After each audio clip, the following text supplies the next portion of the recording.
మనకి క్వెషన్ ఏమిచ్చిండంటే √10 plus √25 plus √108 plus √154 plus √25. ఇప్పుడు మనం ఇది చూడగానే మనకేమనిపిస్తదంటే ఏంటిదంటే ఇది స్క్వేర్ అది కాదు గదా! ఎందుకంటే పర్ఫెక్ట్‌గా అది అవ్వదు గదా! అని అనిపిస్తది. ఇక్కడ 25 అనేది 5తో పోతది. ఇదనేది 15తో పోతది. కానీ 10కి పోదు, 108కి పోదు, 154కి పోదు. సో, మనం ఇక్కడ ఏం చేయాలి అంటే ఇక్కడ నుండి రావాలి. So, √10 plus √25 plus √108 plus √154 plus ఈ 225 అనేది 15 స్క్వేర్.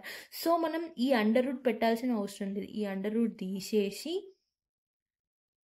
పెట్టుకోవాలి. ఇప్పుడు ఏం చేయాలి అంటే ఈ 154 ప్లస్ 15 యాడ్ చేయాలి. √10 ప్లస్ √25 √108 √154 ప్లస్ 15 ఎంత అవుతుంది? 169 అవుతుంది. ఇప్పుడు నెక్స్ట్ ఏం చేయాలి? ఈ 169 అనేది 13 square. So, √10 plus √25 plus 108 plus 13 అవుతుంది. ఇప్పుడు ఈ 108 ప్లస్ 13ని మనం యాడిషన్ చేయాలి. 10 ప్లస్ √25 ప్లస్ దీన్ని. ఈ 108 ప్లస్ 13 ఎంత అవుతుంది? 121 అవుతుంది. ఈ 121 అనేది 11 స్క్వేర్.